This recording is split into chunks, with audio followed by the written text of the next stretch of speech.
प्यारे भाई और बहनों, आज बहुत लेट उठा हूँ। आज जाने की तैयारी है मेरी, लेकिन मन नहीं कर रहा है। पूरे एक हफ्ते से रेस्ट कर रहा हूँ मैं आजकल। Rest is the best. आप भी क्या कहते हैं? रेस्ट करना चाहिए ना हर आदमी को? नहीं करना चाहिए क्या? करना चाहिए। और ये अच्छा, तो मैंने ये ट्रैप लगाया हुआ है, कैमरा मुझे ट्रैक कर रहा है कैमरा। Good, very good. ये है कॉफ़ी डेविडॉफ की। आज ये कॉफ़ी पियेंगे हम। और ये है कुसकुस जो आज बनाया गया है। ये आज नाश्ते में कुसकुस मिल रहा है मेरे को। और ये है चटनी, ये है कुसकुस। चलिए टेस्ट करते हैं कुसकुस को। अभी मैं आचार्य प्रशांत जी को सुन रहा हूँ। आचार्य प्रशांत जी को आप को भी सुनाते हैं। तो चलिए, सुबह सुबह का मौसम, सुबह सुबह का टाइम, अभी 9 नहीं बजे। आचार्य प्रशांत जी को मेरा रोज का नियम है, मैं सुनता जरूर हूँ 1 घंटे के लिए। तो आइए चलते हैं उनको सुनने के लिए, आचार्य प्रशांत जी को। मैं कहीं पर बैठा हुआ हूँ रेस्टोरेंट में, और जहां मैं बैठा हूँ वहीं पे शीशे के बाहर मैं बैठा हूँ, जहां कोने में वहां शीशा है। समझ लो जैसे शीशे की दीवार है, और उधर बाहर वहां पर कोई कार्यक्रम चल रहा है, दावत चल रही है, महंगी शादी।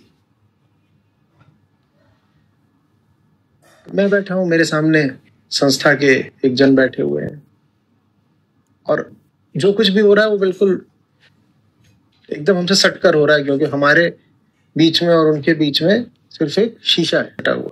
हम बैठे हैं और ऐसे रास्ता है, तो लोग उसमें आ जा रहे हैं। सूट पहने हुए और पगड़ियां डाले हुए पुरुष हैं, पगड़ियां जो कि पीछे से उनके घुटनों तक आ रही हैं। लंबे लंबे घाघरे पहने हुए महिलाएं हैं हर उम्र की, और सारा कार्यक्रम चल रहा है। लोग आ जा रहे हैं और उनके चेहरों के भाव हैं, लिपे पुते चेहरे हैं। अगर हमें पहले से ही पता है कि ये क्या हो रहा है, तो ये सब कुछ हमको अजीब लगेगा ही नहीं,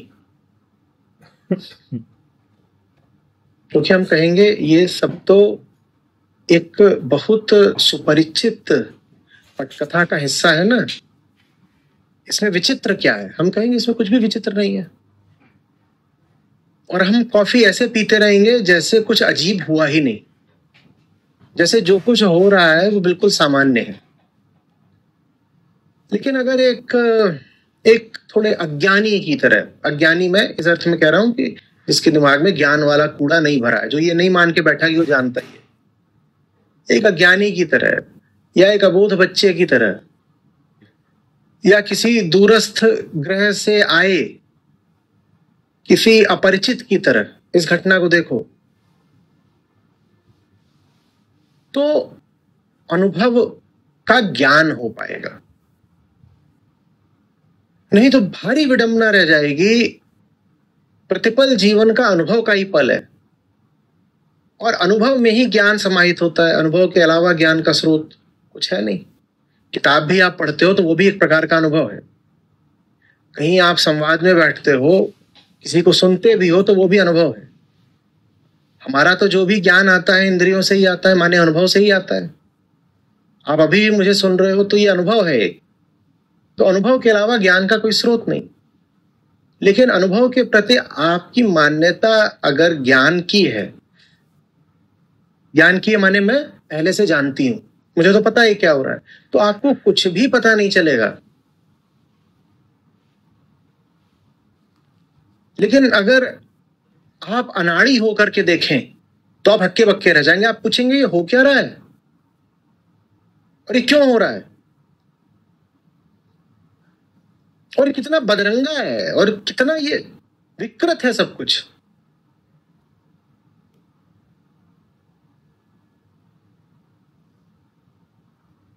ये तो छोड़ दो कि इसमें किसी किस्म की समझदारी है, इसमें तो मुझे बहुत गहरी हिंसा दिखाई दे रही है।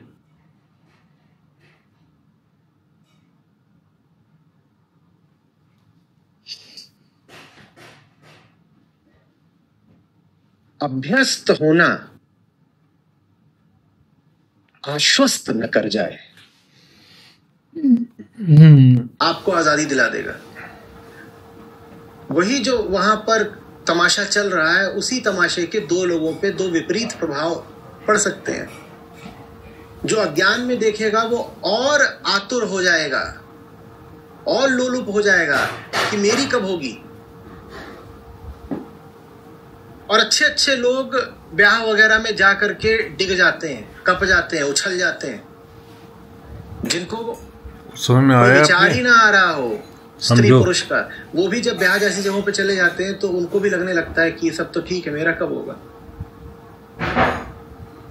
तो एक ये हो सकता है, और दूसरा कोई हो सकता है बुद्ध जैसा, जो इसी पूरे तमाशे को देखे और इसी तमाशे को देख करके उसको ये समझ आ जाए कि मेरा नहीं होना चाहिए।